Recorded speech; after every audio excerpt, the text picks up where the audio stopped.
नमस्कार, आप देख रहे हैं चक्रव्यूह। मैं हूं आपके साथ मुकेश राजपूत।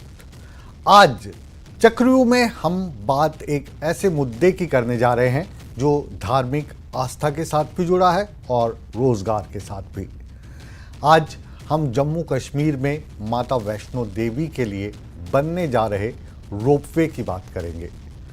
इस रोपवे को लेकर वहाँ पर क्यों विरोध हो रहा है और इस रोपवे के बन जाने से माता वैष्णो देवी के यहाँ पर जो श्रद्धालु जाने वाले हैं उनके लिए क्या सुविधा होगी, इस रोपवे को बनाने का मकसद क्या है, इसको भी हम विस्तार से जानेंगे। हमने जैसा कि कहा, मामला धार्मिक आस्था से जुड़ा है, लेकिन साथ ही साथ ये लोगों के रोजगार से भी जुड़ा है। कटरा रोपवे प्रोजेक्ट एक बड़ा रोपवे प्रोजेक्ट है और इसको बनाने में करोड़ों रुपए खर्च हो रहे हैं। माता वैष्णो देवी की यात्रा को सुगम बनाने के लिए, श्रद्धालुओं के लिए सरकार इस रोपवे का प्लान कर रही है और तीर्थ स्थल में जो माता वैष्णो देवी की मान्यता है उससे आप और हम बिल्कुल परिचित हैं। आज इन्हीं सभी चीज़ों को हम विस्तार से समझेंगे। कटरा का जो रोपवे प्रोजेक्ट है, ये यात्रा को आसान बनाने के लिए कितने रुपए इसमें खर्च होंगे, कितना समय इसमें लगेगा, कौन कौन सी चुनौतियां इस प्रोजेक्ट को लेकर आ रही हैं और रोपवे के बनने से यहाँ के जो मजदूर वर्ग है या यहाँ के जो छोटे व्यापारी हैं वो इसका विरोध क्यों कर रहे हैं, ये भी हम जानने की कोशिश करेंगे। लेकिन सबसे पहले चक्रव्यूह में हमेशा की तरह हम आपको दिखा रहे हैं ये रिपोर्ट, जिसके ज़रिए ये जो पूरा मसला है इसको ध्यान से समझने की और आपको समझाने की कोशिश हमारी रहेगी।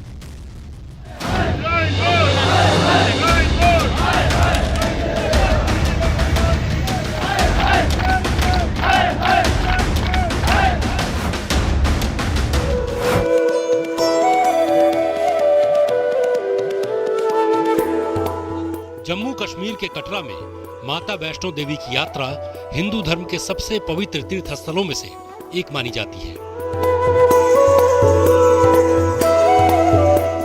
इस मंदिर में दुनिया भर से श्रद्धालु अपनी आस्थाओं के साथ अपनी हर इच्छा पूरी करने के लिए आते हैं। इस यात्रा को आसान बनाने के लिए रोपवे परियोजना लाई गई, लेकिन कटरा में श्री माता वैष्णो देवी यात्रा ट्रैक पर रोपवे परियोजना के खिलाफ मजदूरों का विरोध लगातार बढ़ता जा रहा है। शुरू में 72 घंटे की हड़ताल की घोषणा की गई थी, लेकिन अब इसे 24 घंटे और बढ़ा दिया गया है। श्री माता वैष्णो देवी श्राइन बोर्ड की तरफ से रोपवे परियोजना के विरोध में मजदूरों का विरोध प्रदर्शन आज चौथे दिन भी जारी रहा। कटरा में मजदूरों ने पथराव किया, पुलिस की गाड़ी पर भी हमला किया, जिसमें कटरा के एसएचओ घायल हो गए। प्रशासन लगातार प्रदर्शन को संभालने की कोशिश कर रहा है। यहाँ पे पिछले 3 दिन से ये लोग प्रोटेस्ट कर रहे हैं, ठीक है, तो उसको हम हैंडल कर रहे थे। अभी उन्होंने कुछ इनके साथ कुछ लोग होंगे जिन्होंने पथराव हमारे पुलिस कर्मियों पे किया है। So we are now trying to handle this situation और अफसर और talking to them, their leaders, hopefully something will come. इस रोपवे प्रोजेक्ट के विरोध प्रदर्शन का कारण स्थानीय लोगों का रोजगार है। यहाँ पर मजदूरों और स्थानीय व्यापारियों का कहना है कि अगर ये रोपवे परियोजना लागू होती है तो उनके रोजगार पर गंभीर असर पड़ेगा। मजदूरों का कहना है कि वे पिछले 20-30 वर्षों से यात्रा ट्रैक पर घोड़ा और पालकी चलाने का काम कर रहे हैं और अगर रोपवे शुरू हो गया तो उनका रोजगार खतरे में पड़ जाएगा। जो हमारा काम बंद हो जाएगा, हमारे बच्चे क्या खाएंगे? और 3 दिन की स्ट्राइक चल रही है, हमारे बच्चे क्या खाएंगे, हम क्या खाएंगे? हमें तो शुरू का 40 साल हो गए मैंने काम करते इधर, हमारा कोई धंधा है नहीं। हमें तो घोड़े का ही चला के हम तो जिंदगी बसर करते हैं। घोड़े का काम करते हैं, 4 दिन से हमारा काम बंद है ये, और डूले के वजह से हमारा ये सब लेबर का काम ना सब भूखे ही खड़े हैं 4 दिन से हम इधर के। बाकी 30 साल से मैं भी इधर काम कर रहा हूँ। 4 दिन से बंद है, 4 दिन से बेले बैठे हैं। कितने साल से कर रहे हैं आप काम? 30 साल से काम कर रहा हूँ। अभी कंट्रोलर लग जाएगा तो आपको क्या फर्क पड़ेगा इससे? तो आपको से हमारा काम खत्म हो जाएगा। इसमें श्री माता वैष्णो देवी श्राइन बोर्ड ने इस परियोजना के पक्ष में बयान जारी किया है, जिसमें कहा गया है कि ये रोपवे श्रद्धालुओं के लिए एक सुरक्षित और तेज यात्रा का साधन साबित होगा। श्राइन बोर्ड का दावा है कि ये परियोजना दिव्यांग श्रद्धालुओं और वरिष्ठ नागरिकों के लिए सुविधा प्रदान करने के लिए लाई जा रही है। रियासी में प्रशासन ने भी स्थिति को संभालने की कोशिश की है और उपराज्यपाल मनोज सिन्हा ने इस पर प्रतिक्रिया दी है, जिसमें उन्होंने विकास और रोजगार को प्राथमिकता देने की बात कही है। रोजगार का ध्यान पूरी तरह से रखा जा रहा है। डिविजनल कमिश्नर की कमेटी ने लोगों से बाकायदे बातचीत किया है। किसी का कोई कंसर्न होगा, जेन्युइन कंसर्न होगा तो उसको जरूर देखा जाए। ये विरोध अब व्यापक रूप ले चुका है और ये देखना होगा कि सरकार और श्राइन बोर्ड की तरफ से इस मामले में कब तक कोई ठोस कदम उठाया जाता है। फिलहाल ये मुद्दा श्राइन बोर्ड और स्थानीय मजदूरों के बीच की खाई को गहरा करता दिख रहा है। अब सवाल है कि क्या इस मुद्दे का कोई हल निकल पाएगा, जिससे आने वाले श्रद्धालुओं को सुविधा मिल जाए और स्थानीय लोगों का रोजगार भी बना रहे। Bureau report, news 18।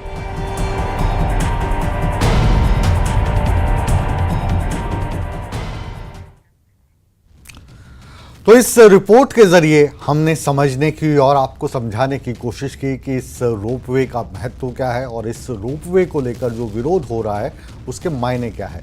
लेकिन चक्रव्यूह में इसको हम और ज़्यादा विस्तार से समझने की कोशिश करेंगे और आज हमारे साथ जुड़े हैं हमारे जम्मू और कश्मीर के चीफ कॉरेस्पॉन्डेंट समीर भट्ट। बहुत बहुत स्वागत है आपका। हमारे साथ अश्वनी हांडा सामाजिक कार्यकर्ता भी जुड़े हैं और साथ ही साथ हमारे साथ आज मौजूद हैं पीडीपी के वरिष्ठ नेता बशरत बुखारी साहब। आपका भी बहुत बहुत स्वागत है। मनीष साहनी साहब पूर्व कानून मंत्री रहे हैं और इसके अलावा जो कश्मीर में शिवसेना उद्धव गुट के अध्यक्ष हैं वो भी हमारे साथ जुड़े हैं और इस विषय पर बातचीत करेंगे मनीष साहनी साहब। और तमाम जो दर्शक डेमोक्रेटिक प्रोग्रेसिव आज़ाद पार्टी के प्रवक्ता अश्वनी ढांडा से भी बातचीत होगी। लेकिन समीर भट्ट से ही शुरुआत करते हैं। समीर, ये पूरा का पूरा जो है ये मसला क्या है और अब इस रोपवे को लेकर आज की अपडेट क्या है?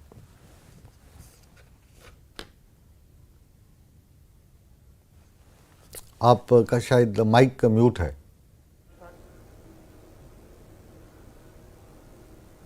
जी समीर जी, कहिए। आवाज आ रही है आपको? आ रही है जी। श्री माता वैष्णो देवी श्राइन बोर्ड जो है उनका एक प्रोजेक्ट ये है कि रोपवे कनेक्ट करना। मैं आपको बता दूं ये कहाँ से है। ये ताराकोट मार्ग है टू सांजी छत। ताराकोट मार्ग जो है वहां से सांजी छत तक का रोपवे प्रोजेक्ट है। 300 करोड़ रुपए का प्रोजेक्ट है ये। और इसकी जो इसको पूरा कब तक करना है, ये दिसंबर 2026 तक टारगेट रखा गया है माता वैष्णो देवी श्राइन बोर्ड की तरफ से इसको कंप्लीट करना। इससे क्या होगा कि 2.4 किलोमीटर का जो रास्ता है उसको आप सिर्फ 6 मिनट में कंप्लीट कर सकते हैं। इस वक्त क्या हो रहा है कि 13 किलोमीटर का जो रास्ता है आपको तकरीबन 5 से 6 घंटे लगते हैं। लेकिन जब ये रोपवे बनेगा तो 2.2 जो सारा ट्रैक है उसको आप सिर्फ 6 मिनट में कंप्लीट कर पाएंगे रोपवे के जरिए। और उसके बाद जब ये आपका सांझी छत में आप उतरेंगे इस रोपवे के जरिए, उसके बाद आपका एक और चलना पड़ेगा तकरीबन 25 मिनट। तो इसका मतलब है आधा घंटे में आप जो 5-6 घंटे लगते हैं उसमें आधे घंटे का सफर आप तय करेंगे और आप भवन के दर्शन कर पाएंगे। अब इसमें क्या है कि ये जो रोपवे प्रोजेक्ट है ये क्यों बनाया गया है या उस पर काम क्यों शुरू किया गया था। इसका मेन मकसद था कि जो बूढ़े लोग हैं, एल्डरली लोग हैं, एलिंग लोग हैं, जो बीमार हैं, बहुत सारी लेडीज़ हैं जो नहीं चल पाती, उनके जेंट्स में भी बहुत सारे लोग नहीं चल पाते, जो ट्रैक पे नहीं कर पाते, सफ़र नहीं कर पाते वॉक फुट के ज़रिए। तो उनके लिए सुविधा थी और उनके लिए ही मेनली फोकस ये था कि उनको देखकर उनको अवेल किया जाए, उनको ये बेनिफिट, ये आराम दिया जाए कि वो रोपवे के ज़रिए अपने दर्शन कर सके। लेकिन जब ये प्रोजेक्ट शुरू हुआ उसके बाद मैं आपको बताऊं 22 नवंबर से 72 घंटे की हड़ताल पे कौन लोग चले गए? जो शॉपकीपर्स थे, जो ट्रैक के जो 13 किलोमीटर का ट्रैक है उसमें जो शॉपकीपर दुकानदार हैं, वो पोनी वाला जो है वो, और जो लोगों को ले जाते हैं पिट्ठू वाले, तो ये लोग सारे जो लोग हैं उन्होंने एक एसोसिएशन बनाई और उन्होंने फैसला किया कि वो इसके खिलाफ जाएंगे। उनका क्या तर्क था कि हमारे बिजनेस पे काम, अब शॉपकीपर्स का था कि हमारे बिजनेस पे फर्क पड़ेगा, हमारा बिजनेस खत्म हो जाएगा, क्योंकि लोग जितने भी आएंगे वो सारे के सारे लोग रोपवे का ही जी सहारा लेकर भट्ट साहब ट्रैक पर वापस बाबा आपके तक पास पहुंच जाएंगे। आएंगे। अब रास्ते एक में- बार रुक कर लेते हैं बशरत बुखारी साहब, सीनियर लीडर हैं पीडीपी के और जम्मू कश्मीर के तो सेलिब्रिटी रहे ही हैं, आवाज़ की दुनिया के बड़े नेता हैं और पूर्व कानून मंत्री हैं। बहुत बहुत स्वागत है बुखारी साहब आपका। और बुखारी साहब से बातचीत हो रही है इस दरमियान मैं अपने जो प्रोड्यूसर साहब हैं उनसे गुजारिश करूंगा कि इससे जुड़े जो फैक्ट्स हैं वो भी आप स्क्रीन पर दिखाते रहें। तो बुखारी साहब आपसे मुखातिब हूँ, क्या सोचते हैं आप इस पूरे प्रोजेक्ट को लेकर? आपका सबसे पहले आपका शुक्रिया कि आपने मुझे याद किया है। नहीं, ये हमारी खुशनसीबी है कि आप हमारे साथ हैं। जी जितने भी पैनलिस्ट हैं या जो सुन रहे हैं जी, किसी को ये नहीं लगना चाहिए कि मैं किसी के दीन धर्म में मुदाखलत कर रहा हूँ जी, उस एतबार से मैं बात नहीं करूंगा। हाँ नहीं, आज हम पहले ही साफ कर देते हैं कि आज आप यहाँ पर पीडीपी पार्टी के कार्यकर्ता के तौर पे या पूर्व कानूनी मंत्री के तौर पे नहीं, बल्कि एक इंटेलेक्चुअल के तौर पे हम आपको जोड़ रहे हैं। धर्म के एतबार से बात है, इसलिए मैं बड़े एहतियात से बात करूंगा with all regards and respect to everybody. अच्छा है ये तामीर तरक्की, डेवलपमेंट, आराम आसाइश लोगों को देना, खास तौर से जब कहीं पे यात्रा होती है या कहीं पे लोग जाते हैं तो फिर उनको भी आराम मिलना चाहिए, उनको आसाइश होनी चाहिए। ये सरकार की जिम्मेदारी है, इसमें कोई शक नहीं है। लेकिन अगर हम इस पर्टिकुलर इशू को देखेंगे जहां पे श्री माता वैष्णो देवी की यात्रा के लिए लोग दूर दूर से आते हैं और इन यात्रियों की वजह से डेफिनेटली वहां पे इतने सालों से लोगों को रोजगार फराहम हो रहा है, आप इसे आंखें मूंद नहीं ले सकते हैं जी। तो और अगर वहां पर अब एक केबल कार लग रहा है या लगाने वाले जा रहे हैं जो यात्रियों को आसानी इस जो आपकी गुफा है जहां पे जाना होता है वहां तक पहुंचा सकते हैं, इन्हें भी देखा जाए तो यात्रियों के लिए आसानी है। लेकिन एट द सेम टाइम सरकार की ये जिम्मेदारी रहनी चाहिए और जिम्मेदारी होती है और है भी कि लोगों का रोजगार बना रहे। बिकॉज जब भी कोई शख्स दिन में कमा के शाम को खुद और अपने बीवी बच्चों या बाकी जो अयाल में होते हैं लोग उनको इज्जत के साथ रोटी, 2 रोटियां और सब्जी खिला सकें, वो आराम और चैन की नींद सो सकता है। और अगर उसको रोजी रोटी में फर्क पड़ेगा और उसको आसानी नहीं मिलेगा, उसको ज्यादा जद्दोजहद करना पड़ेगी और ये कभी कभी मुश्किल हालात पैदा करते हैं और इंसान गलत रास्ते पे भी जाता है। सो अल्टीमेटली जब इंसान का पेट में खाना मिल जाए, इज्जत से मिल जाए, मेहनत मशक्कत तो होती है, तो इंसान खुश खुरम रहता है। अब अगर वहां पे जितने लोग हमारे हैं जो इससे जुड़े हुए, जिनका कारोबार देखे ना, मैंने हालांकि मैं ऊपर तो गया नहीं, नीचे तक गया हूं मैं, वो रियासी साइड में, वहां बहुत कारोबार चल रहा है, बहुत आना जाना है लोगों का, लोग कमाते हैं, जीते हैं, सब कुछ करते हैं जी। तो अगर इस चीज से उनके रोजगार पर, हालांकि इसमें भी कोई शक नहीं है कि कुछ बहुत सारे बुजुर्ग लोग आते हैं जो शायद ऊपर तक पहुंच नहीं पाते होंगे, उनको मुश्किल आन पड़ती होगी ऊपर तक जाने में, उनके लिए आसानी करना जरूरी है सरकार के लिए। But at the same time अब जितने सारे वहां पे होटल्स हैं या रेडी वाले हैं या बाकी दुकानदार हैं जो कमाते हैं, जो शाम को इज्जत से रोटी खाते हैं मेहनत मशक्कत करके, सरकार का फर्ज बनता है कि उस चीज पर ध्यान दे और ख्याल रखे। बिकॉज सरकार, और सबसे बड़ी बात ये वेलफेयर स्टेट है, ऐसा नहीं कि आप कानून लागू कर रहे हैं, जो होता है होने दो, ऐसा नहीं होता है। ये वेलफेयर स्टेट है, यहाँ पे लोगों की आराम आसाइश और उनका रोजगार सबसे बड़ी बात है। आज भी जब हम चिल्लाते हैं तो रोजगार के लिए चिल्लाते हैं। आज भी हम कहते हैं कि हमारे पास इतने पढ़े लिखे लोग हैं। आज तो जहां आज से 40-50 साल पहले एक घर में मैट्रिक पास होता था तो उसको नौकरी का ऑर्डर घर मिलता है, आज हर घर में पीएचडी वाले हैं, उनको नौकरी नहीं है। तो इसलिए सरकार को इस चीज का भी ध्यान रखना चाहिए। और जो लोग जुलूस निकालते हैं या जो एहतजाज करते हैं, उनको भी चाहिए कि एहतजाज करना हक है उनका, जमहूरी निजाम है, you can't stop anybody, but उनको भी चाहिए कि वो इंतजामिया से बात कर ले ताकि इसका कोई रास्ता निकल आ सके।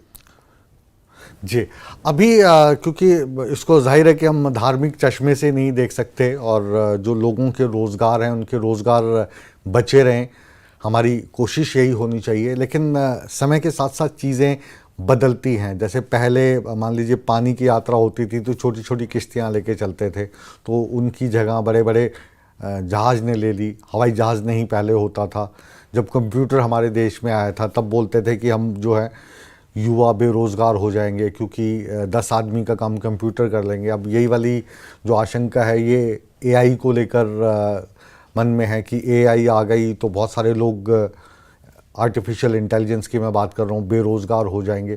तो ये तो समय के साथ साथ चीज़ें आएंगी। पहले और भी जगह पे ऊंट गाड़े चलते थे, बैलगाड़ी चलती थी, खच्चर से ही सारी पहाड़ी इलाकों में साजो सामान ले जाया जाता था, लेकिन सड़कें ज़रूरी थी वहाँ पर। इसी तरीके से रोपवे जैसी सुविधाएं भी ज़रूरी हैं या गैर ज़रूरी हैं, इसको आप किस तरीके से देखते हैं बुखारी साहब? आप जी, मैं आपको बताता हूं, आप सही बोल रहे हैं। यू कॉन्ट स्टॉप डेवलपमेंट को, टेक्नोलॉजी को आप स्टॉप नहीं कर सकते हैं। आज आप देख लीजिए हाईवेज बन रहे हैं तो किस तरह से वहां पे इक्विपमेंट आता है। जहां पे आपको एक मजदूर की हालत खराब होती थी, आज मशीन काम करती है, इसमें कोई शक नहीं है। लेकिन मैं आपको एक और मिसाल दे देता हूं राजपूत जी, वो ये है कि एक टनल बन गया हमारा उधमपुर और रामबन के बीच में, नाशरी इलाके में जी। और यूजुअली सड़क जाती थी हमारी उधमपुर से और समरोली से ऊपर जाके वो पहुंचती थी पटनी टॉप, तो पटनी टॉप से नीचे पहुंच जाती थी वो बटौत से नीचे रामबन, नाशरी से जी। अब टनल आपका निकल गया नाशरी से, सीधा पहुंच गया इस पार, तो आपका पटनी टॉप और बटौत का इलाका सारा जहां पे उनका कारोबार था, बिजनेस था, वो आज भी, मतलब परसों भी कोई बात कर रहा था कि वो बड़ा ठप हो गया है और रोजगार के मुतलाशी लोग रोजगार के लिए परेशान है। इसमें कोई शक नहीं है कि हम आने जाने वालों को, जैसे आज हम 4-4.5 घंटे श्रीनगर से जम्मू और जम्मू से श्रीनगर बाय रोड पहुंच जाते हैं। पहले तो हमें 8-8 घंटे 9-9 घंटे लगते थे। इसमें कोई शक नहीं, आराम मिल गया। लेकिन एट द सेम टाइम शायद इसका सारा बोझ, इसका सारा खमियाजा शायद बटौत और उस इलाका जात को या इवन खुद वालों को उठाना पड़ा, क्योंकि उनका कारोबार सारा ठप हो गया, उस तरफ से जाता ही नहीं अब कोई। तो इसलिए सरकार की जिम्मेदारी, हम सब की जिम्मेदारी, सरकार की जिम्मेदारी ये भी है कि इन ए वे टेक्नोलॉजी ठीक है, डेवलपमेंट ठीक है, इसमें कोई शक नहीं है। आज बहुत आसानी है। आज जहां हमें गांव से श्रीनगर जाना पड़ता था हमें किताबें लाने के लिए या अखबार लाने के लिए या मैगजीन लाने के लिए, आज आपका गूगल पे सारे मैगजीन और सारे अखबार मिलते हैं। इसमें कोई शक की गुंजाइश नहीं। हाँ, मतलब समय के साथ जो है वो चीजें बदल रही हैं, अपना आकार ले रही हैं। जब टीवी आए थे तो लोग कहते थे कि अगर टीवी पे न्यूज़ शुरू हो जाएगी तो अखबार ख़त्म हो जाएंगे। अब सोशल मीडिया चल पड़ा तो कुछ लोग कहते हैं कि टीवी पे जो ये न्यूज़ चलती हैं ये ख़त्म हो जाएंगे, लेकिन सब कुछ चल रही हैं, बल्कि और ज़्यादा ग्रो कर रही हैं। वापस आपके पास लौटूंगा। मनीष साहनी हमारे साथ जुड़े हैं, शिवसेना उद्धव ठाकरे की पार्टी से ताल्लुक़ रखते हैं। मनीष साहनी साहब, आपका क्या रुख है इस रोपवे को लेकर? और रोपवे जाहिर है कि सभी चाहते हैं सुविधाएं हों, लेकिन जो वहाँ के स्थानीय लोग हैं जिनकी रोजी रोटी वहाँ से चल रही है, उनको भी रोज़गार का जो साधन है उनका भी छिने ना। और माता रानी के नाम पर अगर ये रोपवे बन रहा है तो उसमें वो जो गरीब लोग, गरीब मजदूर जो वहाँ पे काम कर रहे हैं, तो उनकी दुआएं भी इसमें शामिल हों। देखिए मुकेश राजपूत जी, तो सबसे पहले आपको और तमाम पैनलिस्ट को जय माता दी। आपने अपने शुरू के इंट्रो में ही बताया कि बहुत ज़्यादा ये जो है धार्मिक आस्था का विषय है और रोजगार का विषय है। बिल्कुल, देखिए इससे धार्मिक आस्था भी आहत हो रही है और लाखों हजारों लोगों का रोजगार भी प्रभावित हो रहा है। देखिए मैं पहले साफ कर दूं कि हम बिल्कुल किसी तरह के विकास के खिलाफ नहीं हैं, हम यात्रियों को सुविधाएं देने के खिलाफ नहीं हैं, मगर अगर वो सुविधाएं और विकास हमारी धार्मिक आस्था को आड़ में रखकर होगा, लाखों हजारों लोगों के बेरोजगारी पर होगा, तो वो हम कतई बर्दाश्त नहीं करेंगे। देखिए आपको बताऊं शुरू में कि जम्मू तो मैं बताऊंगा कि इसका भुगत भोगी रहा है। पहले से ही श्री माता वैष्णो देवी यात्रा को जो है वो आधा अधूरा कर दिया गया है। रेल और सड़क मार्ग का विकास हुआ कुछ साल पूर्व, और जम्मू से जो है इस यात्रा का जो श्री माता वैष्णो देवी की यात्रा थी, अगर आप कथा अनुसार इसको देखेंगे तो पहला दर्शन कौल कंडोली नगरोटा स्थित मंदिर हुआ करता था, दूसरा दर्शन इसका देवा माई था।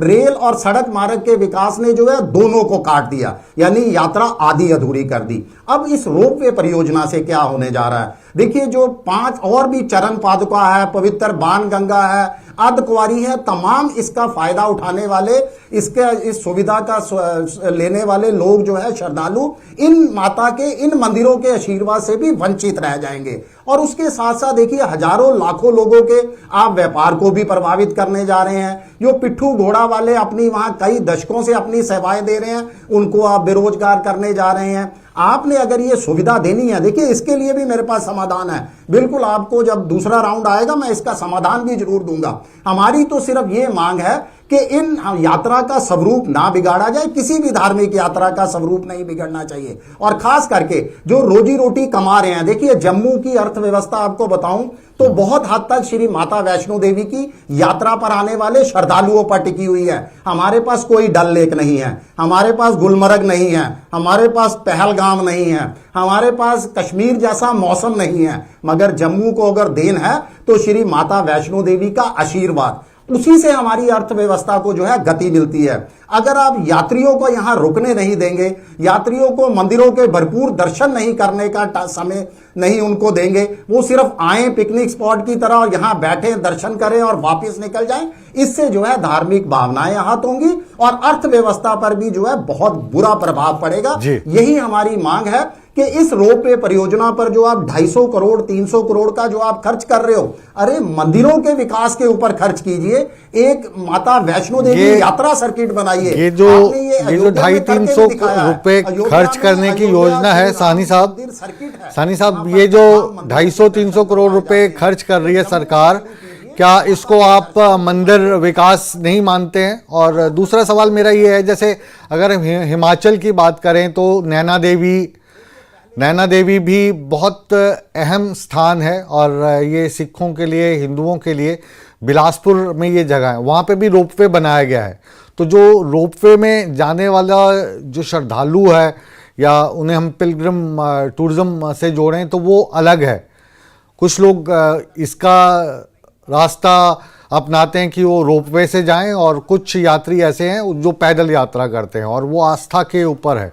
तो ये दोनों चलते रहेंगे तो आपको ऐसा नहीं लगता कि इससे विकास भी हो जाएगा और जो यात्री पैदल जाना चाहते हैं वो पैदल भी जाएंगे रोपवे से? ऐसा तो है नहीं कि सारे यात्री रोपवे से ही चले जाएंगे, और ये महज 2-2.5 किलोमीटर का ही है ये वाला। तो इसी का जवाब दूंगा मैं, छोटा सा, इसकी क्या गारंटी है? देखिए वहां से पैदल का रास्ता भी है। अगर यात्री रोपवे का फायदा उठाने के लिए, सुविधा के लिए वहां पहुंचते हैं तो वो मेन रास्ते से नहीं जाएंगे, वो ताराकोट मार्ग को फॉलो करेंगे। और अगर आप कटरा की हकीकत को जानते हैं, माता के दर्शन करने आए हैं, तो बिल्कुल आपको बेहतर तरीके से मालूम होगा कि ताराकोट जो मार्ग है वो कटरा बाजार से पूरी तरह से हटकर है। कटरा बाजार उसके अंदर नहीं आता, वो बाजार के रास्ते में जो पवित्र बाण गंगा है, जो चरण पादुका है, जो अर्धकुंवारी है, गर्भजून है, उसके दर्शनों का सौभाग्य भी उस रास्ते से नहीं प्राप्त होता।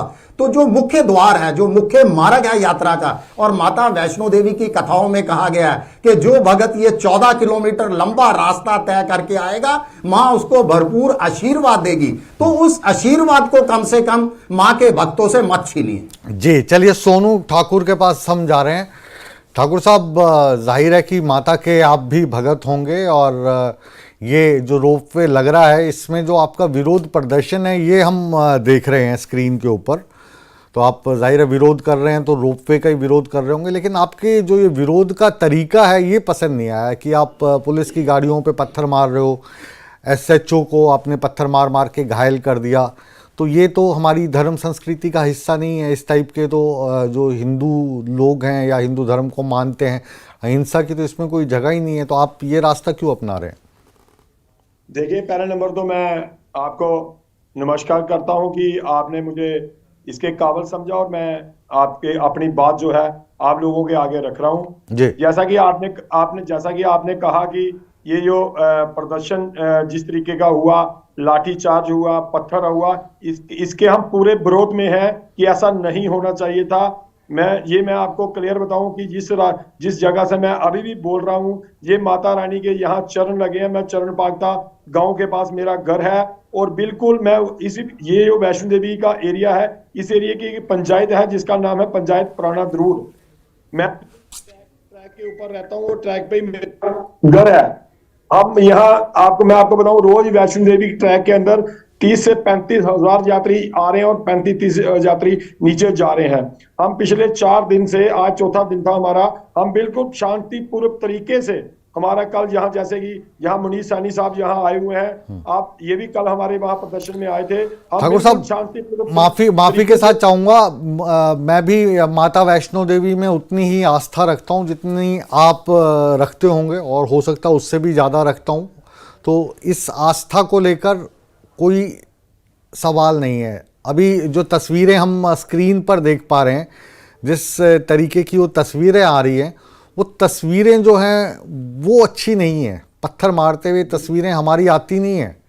तो ये अगर तस्वीरों में आप पुलिस को पत्थर मार रहे हो, ये विरोध जताने का जो आपका स्टाइल है, या जो कश्मीर में युवा कभी कभी हमारी सेना के साथ ऐसा व्यवहार करते हैं, तो वो बेशक आप हों या कश्मीर के दूसरे युवा, फिर वो एक कैटेगरी में ही देखते हैं हम दोनों को।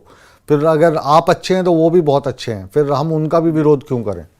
देखिए, हमने कोई ऐसा, वो एक लग जुलूस था हमारा, उनके साथ कोई लेना देना नहीं था। हम अपना अलग से जो प्रदर्शन है वो कर रहे थे। हम वैष्णो देवी ऊपर से 4 किलोमीटर ऊपर से हम रोड पे प्रदर्शन करते आते हैं। अभी तक हम 4 दिन हो गए। इन्होंने ये आज पहला ही ऐसा जुलूस निकाला इन्होंने पूरी प्लानिंग से पत्थर मारे पुलिस को। इसकी हम भी कड़ी निंदा करते हैं कि ऐसा ये कौन लोग हैं? ये कौन लोग हैं? ये आपके साथी नहीं है ये लोग? नहीं। तो इनको आप अलग कीजिए और इनको पुलिस के हवाले कीजिए। जो लोग अगर आपका विरोध है, आपके उस विरोध में अगर तर्क होएगा तो हम साथ में खड़े होंगे। न्यूज़ 18 आपके एकदम साथ में खड़ा होएगा। लेकिन अगर ऐसी तस्वीरें आएंगी तो फिर आप हमें भगत नहीं दिखते हैं, फिर आप हमें अपराधी ही दिखते हैं। फिर हम आपको अपराधी की तरीके से बात करेंगे। मेरा माध्यम से आपको ये कहना है कि वहां डिप्टी कमिश्नर रियासी वहां थे, एसएसपी वहां थे। अगर हमारा पुराना दरूर का एक भी आदमी इस जुलूस में अगर कोई गया होगा जहां उसने किसी को पत्थर मारे होंगे, उसके ऊपर पुलिस कार्रवाई करे, हम उसके बिल्कुल खिलाफ हैं। हम देना नहीं है ना, हमें इनकी एजुकेशन में वहां थे और हमारा अलग से एक जुलूस था। ये सारे कटरा वालों को पता है, मीडिया वालों को पता है, मीडिया के हर एक चैनल पे आप देख सकते हैं। इसमें कोई भी हमारा आदमी जो नहीं था, जो इन्होंने पत्थर मारे, इसकी हम भी कड़ी निंदा करते हैं। ऐसा नहीं होना चाहिए था, क्योंकि हमने अपना बहुत शांतिपूर्वक तरीके से हम रोज जुलूस निकालते हैं। हमने कोई भी ऐसी वायलेशन नहीं की जिससे हमें। चलिए, मीडिया की बात कर रहे हैं। हमारे वरिष्ठ सहयोगी हमारे साथ जुड़े हैं, समीर भट्ट साहब। भट्ट साहब, बिल्कुल आप जज की भूमिका में इस वक्त हैं, लगातार इसको कवर कर रहे हैं। बिना किसी लाग लपेट के निष्पक्ष तरीके से बताइए कि ये हो क्या रहा है, और इसके पीछे क्या अब राजनीति तो नहीं आ गई है कि कुछ लोग इसका विरोध कर रहे हैं, कुछ उस विरोध करके अपनी राजनीतिक रोटियां सेकना चाहते हैं, और कुछ लोग ऐसे हैं जो इस विरोध को हिंसक रूप देकर इसका फ़ायदा उठाना चाहते हैं? देखिए, मैं आपको बता दूं, ये जो मुकेश जी प्रोटेस्ट जो ये कर रहे हैं, और मैंने जिस तरह से आपको कहा था कि 22 नवंबर से इन्होंने 72 घंटे की स्ट्राइक दी थी और उसके बाद उसको एक्सटेंड किया था। लेकिन आज जो स्टोन पेल्टिंग हुई है, जिस तरह आपने सही कहा कि अगर पीसफुल प्रोटेस्ट होता है, अगर हंगर स्ट्राइक होती है, पीसफुल हंगर स्ट्राइक होती है, धरने पर ये बैठते हैं, धरना या रैलीज निकालते हैं, प्रोटेस्ट रैलीज निकालते हैं, क्योंकि डेमोक्रेसी में एक प्रक्रिया होती है, डेमोक्रेटिक सिस्टम में आप कुछ भी कर सकते। लेकिन पत्थरबाजी करना, पुलिस पर पत्थर फेंकना, ये कहीं ना कहीं वायलेशन है। और जो आज इन्होंने वायलेंट प्रोटेस्ट किया है, ये कहीं ना कहीं कंडेमनेबल है, क्योंकि कटरा जो है एक पायस माना जाता है, एक ऐसी सिटी है, एक ऐसा शहर है जहाँ पे हर एक की आस्था जुड़ी है। और माता वैष्णो देवी का जो स्थान है वहाँ पे इस तरह की प्रोटेस्ट होना, वायलेंस होना कोई भी शोभा नहीं देता। देखिए एलजी मनोज सिन्हा से जब हमने आज बात की, उसी टाइम स्टोन पेल्टिंग हुई थी, तो करीबन आधा घंटा पहले हम एक फंक्शन में थे यहाँ जम्मू में, तो एलजी मनोज सिन्हा से हमने जब पूछा कि कटरा में जो वायलेंस हुई है, उन्होंने कहा कि वायलेंस किसी चीज़ का आंसर नहीं है। हम जो इनकी मूल प्रॉब्लम्स हैं हम उससे परिचित हैं। जो लोग शॉपकीपर्स हों, पोनी वाला हों, पिट्ठू वाले हैं, हम इनको बेरोजगार नहीं होने देंगे। उन्होंने कहा कि हम इनके संजीदगी से इस चीज़ को ले रहे हैं कि जो इनके इश्यूज हैं, जो इनके प्रॉब्लम्स हैं, जो इनके डिमांड्स हैं, हम उनके साथ बैठेंगे। और देखिए उसके बाद डीसी जो रियासी है उनके साथ भी ये बैठे थे। और अब जो रोपवे का काम है 15 दिन के लिए, जो हमें इंफॉर्मेशन मिली है, जो हमारे स्थानीय रिपोर्टर हैं उनके मुताबिक 15 दिन तक रोपवे का काम बंद किया गया। 15 दिन तक जो है इनको टाइम इन्होंने दिया है, 15 दिन के अंदर अंदर इनके जो इश्यूज हैं उनको एड्रेस किया जाएगा। लेकिन उसमें राजनीति भी दखल हुई है। मुझे यहाँ पे ये कहने में कोई भी हिचकिचाहट नहीं, क्योंकि हमारे पास पुख्ता इनपुट्स हैं कि एक राजनीति इसमें आ गई है। और जो अपोनेंट्स हैं इस एडमिनिस्ट्रेशन के, इस सिस्टम के, उन्होंने उस चीज़ को भरपूर तरीके से उछाला है, उत्तेजित किया है लोगों को। और मैं ये बिल्कुल एक जिम्मेदारी से कह रहा हूँ कि कई जो प्रोटेस्टर थे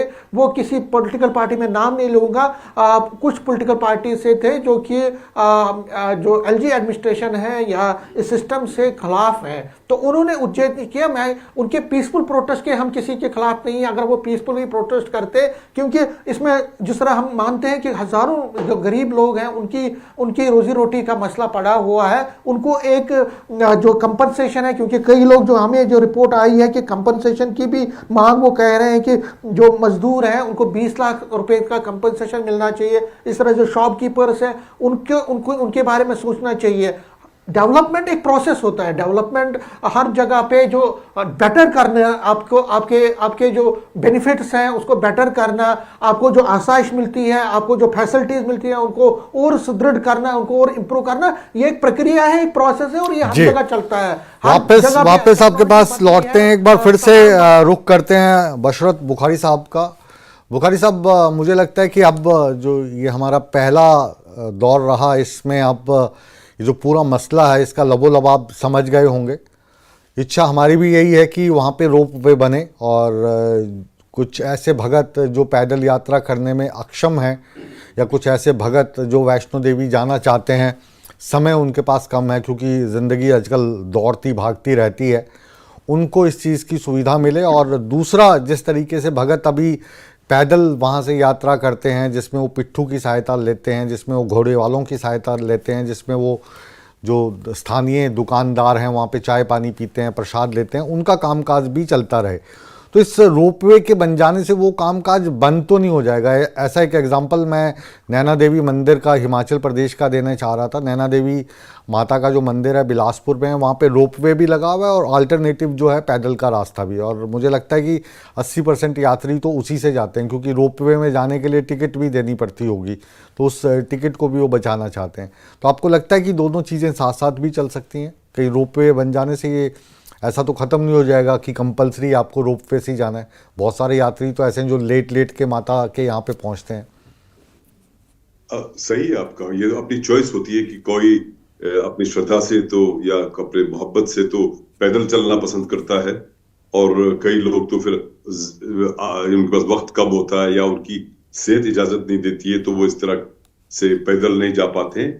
लेकिन एट द सेम टाइम मेरा ये कहना है कि कुछ तो कुछ फर्क अगर रोजगार पे पड़ता है ऐसे, तो सरकार को चाहिए कि सारे स्टेक होल्डर्स से बात करे, सबको बुला के लाए, उनकी बात सुने। अगर उनकी बात में कहीं पे ऐसा उनसर है जिसे ये लगता है कि रोजगार में एक खासे हद तक फर्क पड़ेगा, तो उसको उनके लिए कुछ ऐसा इकदामात ऐसे करने पड़ेंगे या करने चाहिए, ये जिम्मेदारी है सरकार की, ताकि वो लोग जो इससे रोजगार कमाते हैं उनको एक तो फर्क ना पड़े, और इतना ही नहीं कि जो आज रोजगार कमा रहे हैं वहां पे इस चीज से, बल्कि आने वाले जो लोग हैं इसमें इजाफा होता ही जाता है और रोजगार के मुतलाशी आते ही आते हैं। ऐसा नहीं कि इन लोगों को रोजगार दो बाकी कोई ना आए, ऐसा भी नहीं। सो सरकार को स्टेक होल्डर से बातचीत करके, और इसमें जैसे आपने बहुत दुरुस्त फरमाया कि कुछ लोग तो पैदल चलना चाहते हैं, फिर जो पिट्ठू वाले हैं, जो घोड़ेबान हैं, जो उनको ले जाते हैं, वो अपना चाहते हैं। कुछ लोगों के पास इतना पैसा नहीं होता है कि वो गंडोला का इस्तेमाल करेंगे, और कुछ लोगों के वक्त की कमी है और सेहत की मजबूरी है, वो नहीं पैदल चल सकते हैं। लेकिन इन सबको इकट्ठे साहब के बात करनी पड़ेगी और एनालाइज करना पड़ेगा। हेलीकॉप्टर की जो सुविधा आई उस वक्त भी ऐसा लग रहा होगा कि सभी लोग हेलीकॉप्टर में उड़ के चले जाएंगे। हेलीकॉप्टर में नहीं जाएंगे ना, बट सरकार को चाहिए कि कन्विंस करे। जी, अरुण जी के पास जा रहे हैं। अरुण जी के पास जा रहे हैं। वापस लौटूंगा बुखारी साहब आपके पास। अरुण जी से हम सवाल ले रहे हैं कि ये जो मसला है, ये आपको लग रहा है कि सुलझ जाएगा, या जो राजनीतिक रोटियां सेकने वाले या इसको मुद्दा बनाकर खुद को चमकाने वाले इसका फ़ायदा उठाएंगे? जय माता दी से शुरुआत करना चाहूँगा, क्योंकि कटरा से मैं लाइव हूँ। और मैं आपको बता दूं कि श्री माता वैष्णो देवी श्राइन बोर्ड में अगर श्रद्धालुओं की सुविधा की अगर बात की जाए तो उसमें हर तरह की जो सुविधा है वो उनको दी जा रही है, चाहे वो बैटरी कार हो, उससे पहले हेलीकॉप्टर सेवा थी, और साथ में ही जो रोप वे गंडोला जो पहली बार नहीं, जो दूसरी बार लगने जा रहा है। वैष्णो देवी भवन से भैरव मंदिर तक का जो गंडोला था वो काफी अरसा पहले लगा हुआ है, 5-6 साल पहले लगा हुआ है, और श्रद्धालु जो है वो भवन से और भैरव मंदिर तक जो है वो आराम से जा पा रहे हैं, क्योंकि वो कठिन चढ़ाई थी और वहां पर जो व्यापार। अरुण जी बीच में एक सवाल लूंगा, क्या सारे ही जो हैं वो उससे जा रहे हैं, रोपवे से? पैदल भी जा ही रहे होंगे ना भैरव जी के माथा टेकने? देखिए 80% तक की अगर बात की जाए तो 80%, क्योंकि कठिन चढ़ाई है, और 80% तक के लोग जो हैं वो रोपवे से जाते हैं। मगर रात को रोपवे जब बंद होता है तो फिर घोड़े से या पैदल जो श्रद्धालु हैं वो भैरव मंदिर की ओर प्रस्थान करते हैं, वहां पर दर्शनों के लिए वहां पर पहुंचते हैं। तो अगर रोपवे की बात की जाए तो मैं यही कहना चाहूंगा अपनी सूझबूझ के तहत कि प्राचीन मार्ग है, पारंपरिक मार्ग है, जिसमें बाणगंगा भी है, चंद्रपात का भी आती है और अर्धकुंवारी भी आती है। और आज अगर लगातार प्रोटेस्ट हो रहा था, 2 तरह का प्रोटेस्ट हुआ है। कुछ दुकानदारों ने वहां पर प्रोटेस्ट किया और कुछ लेबर्स के लोग थे जो वैष्णो देवी मार्ग पर ट्रैक पर काम करते हैं, जिन्होंने वैष्णो देवी की यात्रा को चलाने के लिए काफी अहम रोल निभाया। क्योंकि जब कठिन चढ़ाई होती थी, जब कठिन रास्ते थे, दुर्गम रास्ते थे, तब ये अपनी पीठ के ऊपर उठाकर, घोड़ों पर बिठाकर श्रद्धालुओं को वैष्णो देवी की ओर ले जाते थे। तो प्रोटेस्ट का इनका ये था कि दुकानदार पिछले 72 घंटे से लगातार स्ट्राइक पे थे, वहां पर बैठे हुए थे, और इनका यही कहना था कि पारंपरिक मार्ग जो है उसको खत्म ना किया जाए। उनके मार्ग के जो ऊपर अर्धकुंवारी से अगर भवन की ओर कहीं गंडोला लगता है तो इनको ना तो दुकानदारों को किसी तरह की परेशानी, क्योंकि उससे पहले जो है बैटरी कार अर्धकुंवारी से भवन की ओर जा रही है। रोपवे की बात की तो भवन से भैरव मंदिर की ओर रोपवे जा रहा है। और आपको मैं एक चीज और बता देना चाहता हूं कि अगर रोपवे ताराकोट से लगता है तो उससे जो शहर है वो लगभग जो है वो बाईपास हो जाएगा, क्योंकि श्रद्धालु जो हैं रेल मार्ग से कटरा पहुंचते हैं, अपनी गाड़ियों से कटरा पहुंचते हैं, मगर श्रद्धालुओं का तांता वहीं पर लगा रहता है जहां पर कटरा जो है पिछले 30 सालों से डेवलप हुआ है। अगर ताराकोट से रोपवे प्रोजेक्ट लगता है, श्रद्धालुओं को सुविधा तो मिलेगी, मगर व्यापार भी लोगों का प्रभावित होगा और लोग बेरोजगार भी होंगे। जी चलिए, इसके भी देखने के 2 तरीके हैं। अभी कटरा में व्यापार डेवलप हो रहा है, तो हो सकता है फिर वो जो आप नई जगह चूज़ करेंगे इसके लिए, फिर वहाँ पे भी व्यापार डेवलप होगा। जब भी कोई छोटी सड़क बंद होती है, हाईवे बनता है, तो फिर वो पूरा का पूरा जो हाईवे है और वो इलाका डेवलप हो जाता है। तो तस्वीर को देखने के अलग 2 तरीके हो सकते हैं, जिस तरीके से सिक्के के 2 पहलू होते हैं। एक छोटा सा ब्रेक ले रहे हैं और इस ब्रेक के बाद इस चर्चा को आगे बढ़ाएंगे। इसलिए तमाम मेहमान आप हमारे साथ बने रहें, और तमाम दर्शक आपसे गुजारिश है कि कहीं मत जाएं, रिमोट को बिल्कुल हाथ ना लगाएं। इस पूरे के पूरे मसले को विस्तार से समझेंगे हम छोटे से विराम के बाद।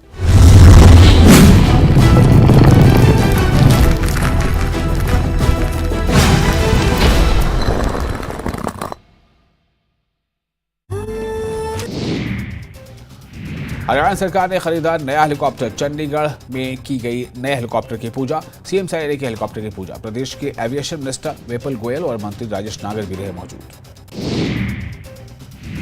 पुलिस ग्रुप के ठिकानों पर ईडी का छापा। दिल्ली एनसीआर में कई जगहों पर छापेमारी। कंपनी के निदेशकों पर करीब 500 करोड़ के खर्च दिवाने का है आरोप। सहयोगी कंपनियों पर भी आई आफत।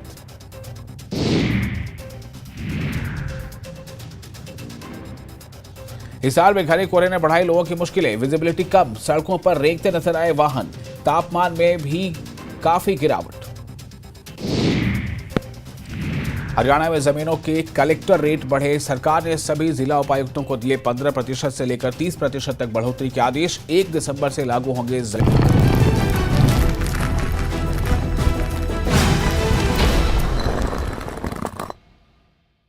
गर्म पानी। सत्ता के प्रभाव से विपक्ष के वार तक समझेंगे राजनीति का हर दांव पेच।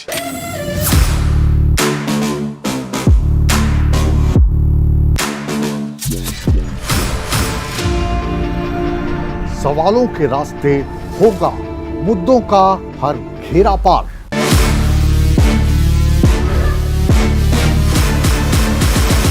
चक्रव्यूह देखिए मुकेश राजपूत के साथ सोमवार से शुक्रवार शाम 5:56 पर। हरियाणा सरकार ने खरीदा नया हेलीकॉप्टर। चंडीगढ़ में की गई नए हेलीकॉप्टर की पूजा। सीएम से आए के हेलीकॉप्टर की पूजा। प्रदेश के एविएशन मिनिस्टर विपुल गोयल और मंत्री राजेश नागर भी रहे मौजूद। वॉरिस ग्रुप के ठिकानों पर ईडी का छापा। दिल्ली एनसीआर में कई जगहों पर। संसद का शीतकालीन सत्र का आज से हुआ आगाज। 20 दिसंबर तक चलेगा सत्र। हंगामेदार रहा शीतकालीन सत्र का पहला दिन।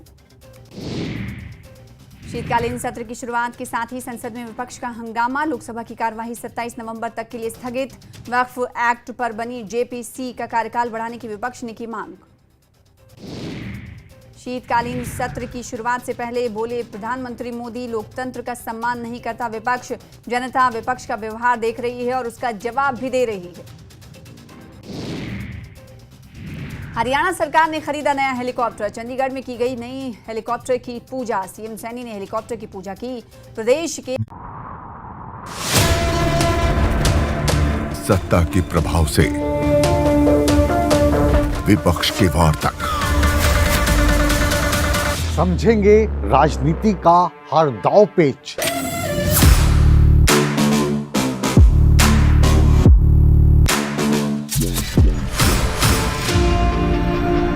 सवालों के रास्ते होगा मुद्दों का हर घेरा पार।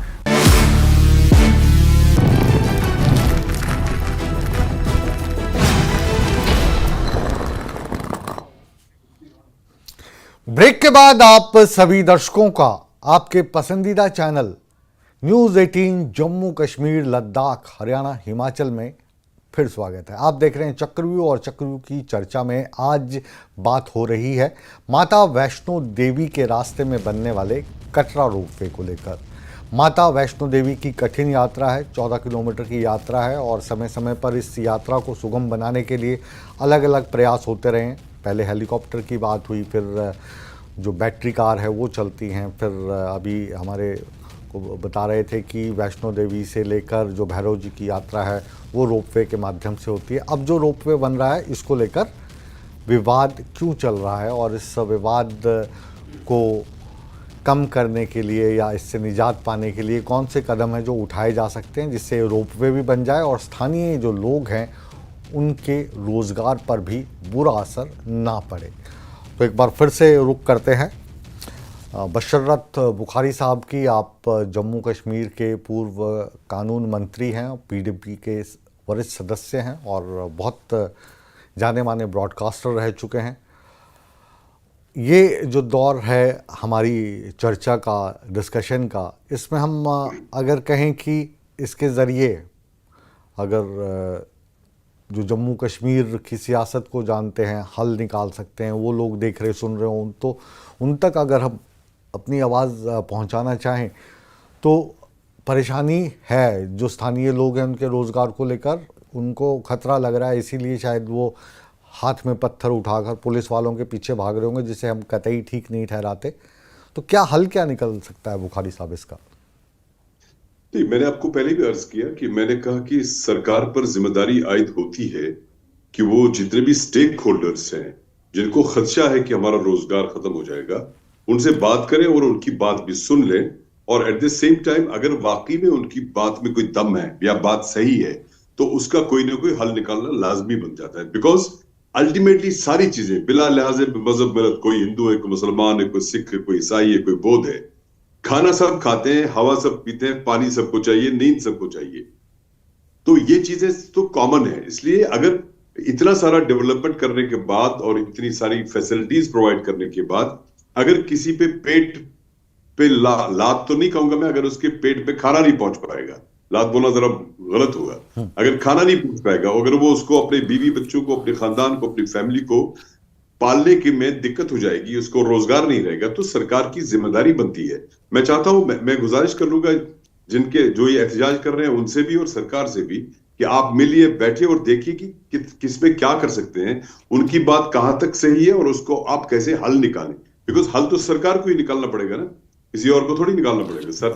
बुखारी साहब, लेकिन जैसे हल की बात है, इसको रोपवे से हम अलग तरीके से देखते हैं। मान लीजिए जो बड़े बड़े एयरपोर्ट्स हैं या बड़ी बड़ी मेट्रोज हैं या रेलवे स्टेशन हैं, वहाँ पे पहले पूरा काम जो था सामान उठाना ले जाना वो कुली करते थे, और कुली करना जो पैसेंजर की मजबूरी भी रहती थी और ज़रूरत भी रहती थी।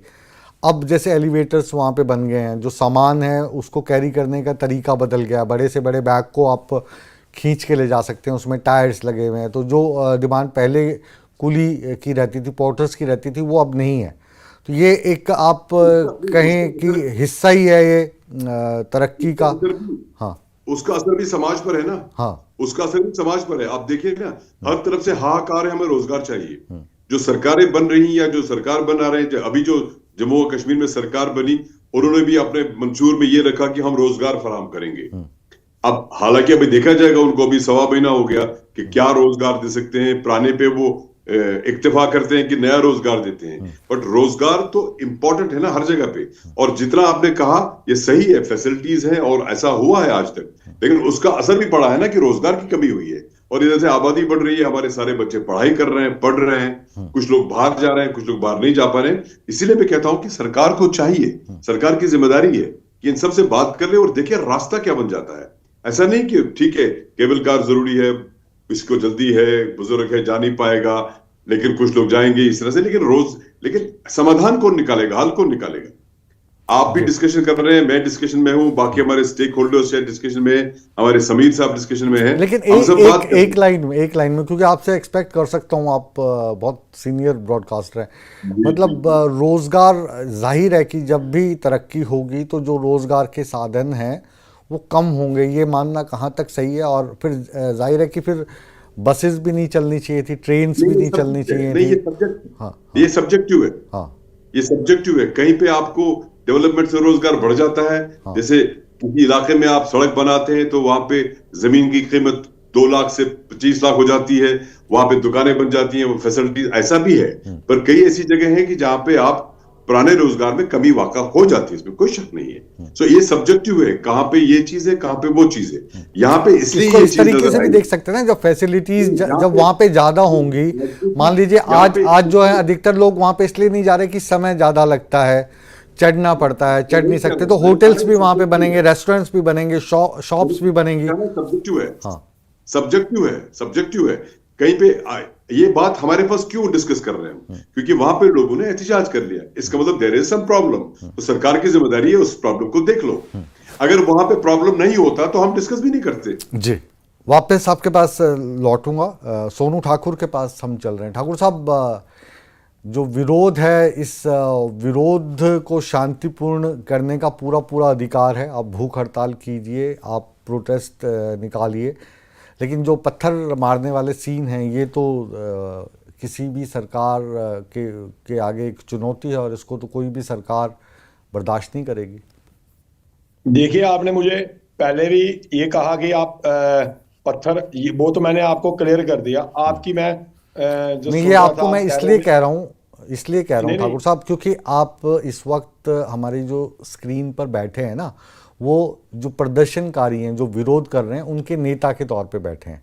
अब आप कह रहे हैं कि वो जो विरोध कर रहे हैं उनका मैं नेता नहीं हूं, और जो विरोध कर रहे हैं मैं उनका नेता हूं, तो मैं दोनों का नेता मान के चल रहा हूं आपको। अगर आपका शांतिपूर्ण विरोध है और उसमें कुछ ऐसे तत्व आ जाते हैं जो अभद्र हैं, और जो आपके शांतिपूर्ण किए जा रहे विरोध में अपने आप को उसमें घुसाकर आपको बदनाम कर रहे हैं, तो उसकी जिम्मेदारी भी आप ही की है, क्योंकि आपको हमने प्रदर्शनकारियों के नेता के तौर पे बिठाया हुआ है। मैं आप मुझे नेता बोल सकते हो, मैं कह रहा हूं ना वो हमारे प्रदर्शन के बीच में थे, ना हम उनके प्रदर्शन के साथ थे।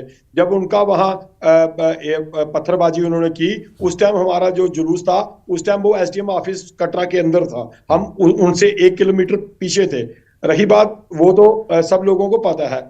जैसे कि आपने कहा कि ये एयरपोर्ट के अंदर या अलग अलग ऐसी जगहों पे फैसिलिटी जब मिलती है तो लोगों को फैसिलिटी मिलनी चाहिए। हम इसके खिलाफ नहीं है कि फैसिलिटी यात्रियों को नहीं मिले। श्राइन बोर्ड का जो जन्म है ना, ये 1986 में पैदा हुआ श्राइन बोर्ड। यहाँ हम 86 से पहले यहाँ माता वैष्णो देवी दरबार के अंदर रहते हैं। हमारे बुजुर्गों ने यात्रा यहाँ चलाई है, श्राइन बोर्ड ने यात्रा नहीं चलाई, ना किसी गवर्नमेंट ने यात्रा चलाई। हमारे जो बुजुर्ग थे अपने घरों में यात्रियों को रख के वैष्णो देवी में लेते थे। आज अगर इसको आप ये सोचोगे कि सिर्फ बिजनेस है, ये बिजनेस नहीं है। जैसे आपने कहा कि दूसरा जो रोड जो ताराकोट मार्ग से, जैसे अरुण जी ने कहा, कटरा से 1 किलोमीटर दूर से 2 किलोमीटर दूर से अलग से एक बाईपास बना के जिसका नाम ताराकोट मार्ग से, मैं आपको बताऊं पिछले कई वर्षों से जहां एलजी जो गवर्नर रहते थे ना, वो पुराने रास्ते से वैष्णो देवी जाते थे, जिस रास्ते माता रानी गई है। लेकिन जब से ये ताराकोट का जो मार्ग बना है, गाड़ियां इन्होंने पोल्यूशन वाली गाड़ियां जो ऊपर ले गए हैं, इससे तो आजकल मुझे एलजी साहब जो हर महीने वैष्णो देवी में आते हैं और माता रानी को इतना मानते हैं, लेकिन उनको भी ये नहीं पता अभी तक कि माता रानी कौन से रास्ते वैष्णो देवी गई थी। कभी वो इस साइड आए नहीं, उनको इस चीज का पता ही नहीं है। हम इसका विरोध कर रहे हैं। अरुण जी अब आपके पास आ रहा हूँ। आखिरी आपका कमेंट, ये जो पूरी आज की हमारी चर्चा है, तो ये जो विरोध प्रदर्शन चल रहा है और आपके हिसाब से ये जो रोपवे है ये बाधा है रोजगार में, तो इससे कैसे पार पाई जाए? देखिए, श्री माता वैष्णो देवी श्राइन बोर्ड की अगर बात की जाए, कटरा आधार शहर कटरा की बात की जाए, तो इसको शहर इसलिए कहा जाता है कि धार्मिक शहर इसलिए कहा जाता है कि जहां पर श्रद्धालु आते हैं, जहां पर पर्यटक नहीं आते हैं, जहां पर दर्शन करने के लिए सिर्फ वो श्रद्धालु आते हैं जो नंगे पांव माता वैष्णो देवी के दर्शनों के लिए जाते हैं, जो भूखे पेट जाते हैं, जिनकी मनोकामनाएं पूर्ण होती हैं, उनकी मनोकामना पूर्ण होती है, तब वो वैष्णो देवी पहुंचते हैं। और जो कुछ मांगने जाते हैं वो वैष्णो देवी में जाते हैं, क्योंकि पर्यटक और श्रद्धालुओं में बहुत ज्यादा अंतर होता है। और ये बात मैं आपसे पहले भी कह चुका हूं और ये मैं आपको बता रहा था कि जहां तक आपकी जानकारी के लिए मैं आपको बता दूं अरुण शर्मा जी, जो टूरिज्म है ना, टूरिज्म जिसको पर्यटन बोलते हैं, तो दुनिया का जो सबसे पुराना टूरिज्म का प्रचलन है उसको धार्मिक पर्यटन कहते हैं, पिलग्रिम टूरिज्म कहा जाता है इसको। तो बिल्कुल ठीक बोल रहे हैं। तो वो उसका हिस्सा ही है। पहले लोग ऐसे नहीं थे कि जो केरल से उठ के जम्मू कश्मीर घूमने जाएंगे, लेकिन केरल से उठ के जो है वो माता वैष्णो देवी के यहाँ पे जा सकते थे, वो तमिलनाडु से उठ के 4 धाम की यात्रा पे जा सकते थे, या फिर आप दर्शन करने के लिए मध्य प्रदेश जा सकते हैं महाकाल के दर्शन करने के लिए। तो वो धार्मिक पर्यटन से ही पर्यटन शुरू हुआ था। पहले ऐसे लोग नहीं निकलते थे, इन्हीं चीजों के लिए निकलते थे। मैं एक बात बोल रहा हूँ कि जो माता वैष्णो देवी के दर्शनों के लिए आएंगे सानी साहब आपके पास जी श्रद्धालु दर्शन करने के लिए वहां पर पहुंचते हैं, और उनका यही कहना है कि इससे पहले भी जिस तरह से भवन से भैरव घाटी तक का रोपवे लगा हुआ है, हेलीकॉप्टर सुविधा मैंने जिस तरह से पहले बताया कि वहां पर चल रही है, और बैटरी कार की सुविधा भी वहां पर चल रही है। बेरोजगारी ना फैले और विकास भी हो, इन दोनों चीजों को मद्देनजर रखते हुए इस तरह से बीच का कोई ऐसा पुल बांधना चाहिए जिससे ये दुकानदार, वहां पर 2-3 हजार दुकानें हैं, कटरा शहर है, और नॉर्थ की होटल इंडस्ट्री की बात की जाए तो सबसे बड़ी होटल इंडस्ट्री कटरा में है। वहां पर श्रद्धालुओं का ठहराव भी हो, वहां पर यात्री रुकें भी और आसानी से यात्रा करके वापिस भी आ सकें, क्योंकि सुविधाएं जो है जिस तरह से श्रद्धालुओं को मिलेंगी तो यात्रा जो है बिल्कुल आपका जो पॉइंट ऑफ व्यू है समझा है कि जो वहां पे बसा हुआ एक शहर है कटरा, जहां पर बहुत सारे लोगों का रोजगार डायरेक्टली इनडायरेक्टली जुड़ा है, जो होटल चला रहे हैं वहाँ पे इस इंडस्ट्री से जुड़े हैं या श्रद्धालुओं की अलग अलग सेवाओं से जुड़े हैं, उनका भी रोजगार ना छीना जाए। जी साहनी साहब आप कुछ कह रहे थे। जी मैं कह रहा था रोजगार के साथ साथ देखिए इसके साथ धार्मिक भावनाएं जुड़ी हुई हैं, हमारी धार्मिक आस्था जुड़ी हुई है। आप बिल्कुल रेलवे स्टेशन का विकास हो गया, बस अड्डों का विकास हो गया, वो विकास के खिलाफ नहीं है हम, मगर क्या आप ताराकोट मार्ग पर पवित्र बाणगंगा को वहां लेकर जा सकते हैं? भक्तों को दर्शन करवाने के लिए नहीं लेकर जा सकते। आप चरण पादुका के मंदिर वहां लेकर जा सकते हैं? नहीं लेकर जा सकते। अर्धकुंवारी नहीं लेकर जा सकते। अभी भैरव बाबा के वहां पर भैरव घाटी में जो तारा वहां पर जो है है रोप वे लगा है, देखिए उसका हम सबने स्वागत किया है, क्योंकि वहां पर किसी तरह की धार्मिक आस्था आहत नहीं हो रही थी और ना ही किसी तरीके का रोजगार और किसी तरीके का बेरोजगारी पर कोई असर पड़ रहा था। उसका जो है स्वागत किया गया। मगर यहाँ रोजगार और उसके साथ साथ हमारी धार्मिक आस्था जुड़ी हुई है। आप पुराना जो मार्ग है उसके अंदर माता के रास्ते के अंदर मंदिर आते हैं, जो मां की कथाओं के अनुसार कहा गया है कि बाण गंगा में आप स्नान करेंगे, उसके बाद आगे की यात्रा चरण पादुका में जहां माता का जो है पांव है वहां पर आप माथा टेकेंगे, फिर आप गर्भ जून अर्धकुंवारी के दर्शन करेंगे। देखिए रोपवे परियोजना से ये तमाम मंदिरों के दर्शनों से श्रद्धालु जो है वो वंचित रह जाएंगे। जी समीर भट्ट आपके साथ बैठे हैं हमारे वरिष्ठ सहयोगी। समीर, अभी क्योंकि चक्रव्यूह की जो चर्चा है इसको विराम देने का समय आ गया है, तो ये जो पूरी हमारी चर्चा रही, क्या इस चर्चा से कोई रास्ता आपको ऐसा लग रहा है जिसको हम सरकार को सुझा सकें, जो इससे जुड़े हुए लोग हैं उनको सुझा सकें? बुशरत बुखारी साहब तो हमारे साथ बैठे ही हैं।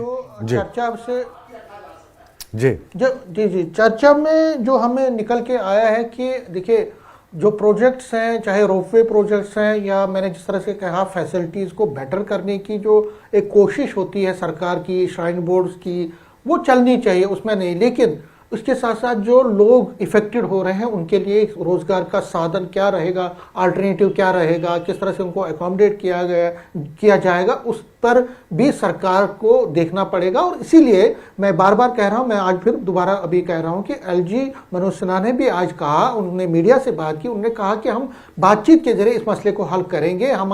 हमें इस चीज़ का कंसर्न है, सीरियसली हम इस पे जुड़े हुए हैं, उस पर नजर है हमारी। और उसके साथ साथ डीसी रियासी ने भी यही कहा। मिनिस्टर जो है कैबिनेट मंत्री हैं सतीश शर्मा, जो कि यहाँ जम्मू से ही ताल्लुक रखने वाले, कुल मिला के सचिन जी ये इसका निष्कर्ष निकाला जा सकता है, चाहे एलजी साहब हों या यहाँ की सरकार हो या जो प्रशासन हो, वो इस मसले को शांतिपूर्ण ढंग से देखना चाहता है, शांतिपूर्ण ढंग से इसका हल निकल जाए। प्रशासन सरकार ये चाहती हैं कि रोपवे तो लगे, लेकिन जो स्थानीय लोग हैं उनका अगर विरोध है तो उस विरोध को शांतिपूर्ण तरीके से किस तरीके से हैंडल किया जा सकता है, इस पर सबकी नज़र रहेगी। और आपने अभी बताया कि कुछ दिनों के लिए इसका जो काम है वो पोस्टपोन कर दिया गया है। तो बहुत बहुत शुक्रिया आप तमाम मेहमान जो हमारे साथ चक्रव्यूह में जुड़े। आपसे फिर मुलाकात इसी तरीके से होती रहेगी। बहरहाल चक्रव्यूह के इस अंक को आज यहीं पर हम विराम देते हैं, लेकिन आप कहीं मत जाइए, बने रहिए हमारे साथ, क्योंकि चक्रव्यूह के बाद भी न्यूज़ 18 जम्मू कश्मीर, लद्दाख, हरियाणा, हिमाचल पर खबरों का सिलसिला लगातार जारी है। बने रहे हमारे साथ।